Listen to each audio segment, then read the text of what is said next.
नमस्कार दोस्तों, मैं फवादिया निजामी आपका स्वागत करती हूँ। आज हम पहुंचे हैं डोभालवाला में। यहाँ पर अमित चंद सोनकर जी हमारे साथ हैं, जो कि पूर्व जिला अध्यक्ष है विभाग के।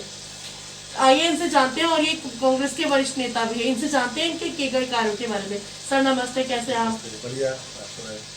सर आपसे जानना चाहेंगे, आप अनुसूचित विभाग के अध्यक्ष रहे हैं, तो सर उस टाइम पे आपने अपने स्तर से लोगों से किस तरह से हेल्प करी, इस बारे में कुछ बताएंगे? देखो जी, जब मैं कांग्रेस का जिला अध्यक्ष था अनुसूचित विभाग का, तो मैं और पूर्व विधायक राजकुमार जी ने मिलके हम पूरे पहाड़ों का दौरा किया। हमने पूरे पहाड़ों का दौरा किया कोरोना काल में। यहाँ तक कि रात को हमें इतनी दिक्कत होती थी कि हम बाहर कपड़े रख के तब हम घुसते थे घर में। रात को बाहर के बच्चे इतने परेशान थे, हमने पूरे घर घर में जाके राशन बांटा। यहाँ पर जाके पूरा निःशुल्क पका हुई खाना बांटा, कच्चा अनाज भी हम लोग खूब बांटा लोगों को। और जितनी हमसे हेल्प हो सकी, मेडिसिन वगैरह जो भी हो सके, हमने सबकी हेल्प की थी क्षेत्रों में जाके। सर आपसे ही जानना चाहेंगे, आप कांग्रेस के वरिष्ठ नेता भी हैं, तो सर आपसे जानना चाहेंगे, आप अपने स्तर से आपने लोगों को किस तरह से हेल्प करी उस टाइम पे, कोरोना और डेंगू के टाइम पे?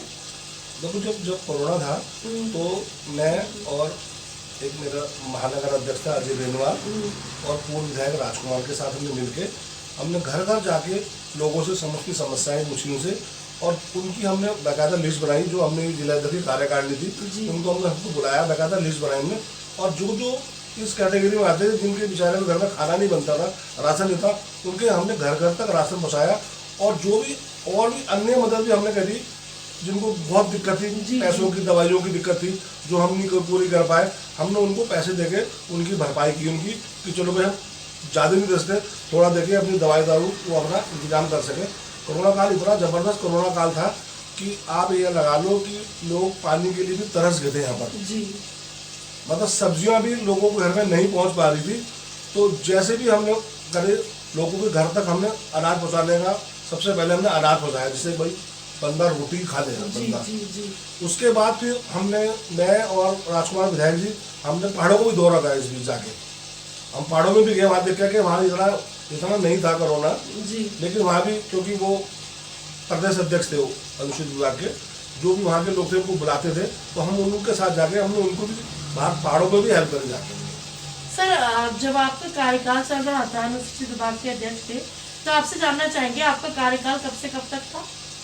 मेरा 2 साल था कार्यकाल, और 2 साल में मैंने कार्यकारिणी बनाई और हमने खूब प्रोग्राम करे। जो भी हम विपक्ष में थे, जितना भी हमने हो सका, हमने सरकार के खिलाफ जो भी प्रदर्शन धरने करे, हमने पुतले फूके, हमने PWD में धरना दिया, MDD में धरना दिया, हमने RTO में धरना दिया, बिजली विभाग में धरना दिया। हमने मतलब जहाँ जहाँ गलत नीतियाँ हुई वहाँ हमने धरना दिया, और हमने खूब सरकार का विरोध किया हमने। सर आपसे एक बात और जानना चाहेंगे, जैसे हमारे बहुत से बच्चे जो 18 पूरा करके अब पहली बार वोट डालने जाएंगे, तो सर आप हमारे चैनल के माध्यम से उन बच्चों को कुछ सुझाव या कुछ कहना चाहेंगे? बिल्कुल कहना चाहूँगा मैं उनके लिए। जो नए वोटर हैं, मैं उनको एक बात कहना चाहता हूँ कि किसी के बहकावे में ना आए कि भाई हम तुम्हारा ये कर देंगे वो कर देंगे। अपना फ्यूचर खुद देखें और आप सोच समझ के हाथ के बटन पे मोड़ लगाएं। सर आपसे एक बात और जानना चाहेंगे, आपने तो खुली डिक्लेयर कर दिया सर जो बहुत से लोग ये कहते हैं कि हम वोट नहीं डालेंगे, उनको आप कुछ कहना चाहेंगे? नहीं, देखो ये हमारा यही तो अधिकार है वोट डालने का। एक अधिकार ही हमारा, एक ही अधिकार है हमारा वोट डालने का, और उस अधिकार से वंचित रहना, मैं कहता हूँ कि ये शोभा नहीं देता बंदे को वोट जरूर देना चाहिए। सर आपसे एक बात और जानना चाहूँगी कि जैसे बहुत से बच्चे जो हैं हमारे गलत नशे की तरफ चले जाते हैं, तो सर आप उनको या उनके पेरेंट्स को कुछ कहना चाहेंगे?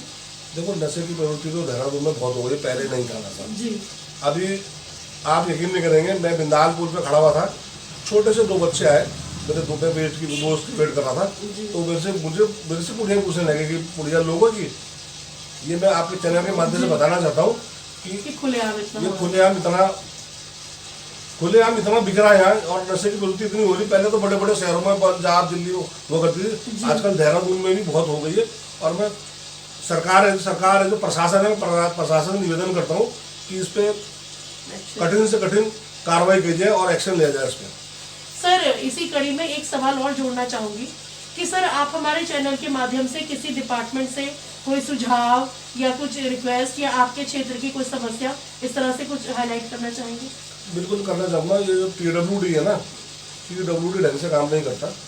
देख, जैसे कि जियो की लाइनें पड़ी हैं, वो लाइन खोद के चले गए, 6 महीने तक तो उन्होंने उसे भरी नहीं, भर दी तो वो जो साइडों में मिट्टी, नालियों में मिट्टी भरी, वो आज तक भरी है। हमारे कालीदास रोड में, मेघदूत में, वहाँ के लोग कितने परेशान हैं, सारे सीनियर सिटीजन है यहाँ पर।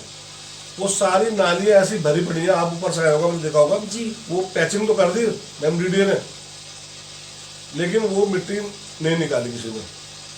और हमारे जो पार्षद हमारे मेरे बगल में रहते हैं पार्षद जी, हमने उनसे भी कई बार आग्रह किया, वो कह रहे टेंडर नहीं हो रहे, टेंडर नहीं हो, टेंडर नहीं हो रहे। भैया नहीं हो तो ठीक है, जब वोट मांगने का पूछ लेंगे उनसे, जनता पूछ लेगी। सर आपसे बात करके अच्छा लग रहा है। आपसे सर एक बात और पूछना चाहूंगी कि जैसे अब बहुत जल्दी ही चुनाव की डेट डिक्लेयर हो जाएगी, आपने तो डिक्लेयर कर ही दिया बच्चों को कि हाथ पे निशान पे लगाए, तो सर आपसे एक बात और जानना चाहेंगे कि अब की बार किसकी सरकार? देखो, हम तो चाहेंगे हमारी सरकार है जी। जितने हम मेहनत कर रहे हैं, जितने पब्लिक में है, जितना हमारा वोट बैंक है, उसके बावजूद भी हम हार जाते हैं। हमें तो समझ नहीं आता मशीनों में क्या गड़बड़ है। इतना काम करने के बाद भी बंदा हार रहा, तो फिर तो कहीं ना कहीं सोचने वाली बात है ना ये। जी। अब आप देख लो, आपके सामने सारे चैनल सब दिखा रहे थे कांग्रेस सरकार है, कांग्रेस सरकार आएगी, कांग्रेस सरकार आएगी। सही बात है सर। सर आपसे एक बात और जानना चाहूंगी कि जैसे आपके घर के पार्षद हैं रमेश जी, तो सर आप उनको, उनकी मतलब वो उनके कार्य से खुश हैं या उनके कोई कार्य ऐसे आपको जो लगते हैं कि अभी अधूरे हैं? देखो, कार्य तो पूरे नहीं हो पाए, कार्य तो खैर अभी अधूरे ही पड़े हैं, कार्य तो कोई पूरे हुए नहीं। नालियाँ सारी बंदी पड़ी हैं, आपके सामने जो पर पड़ी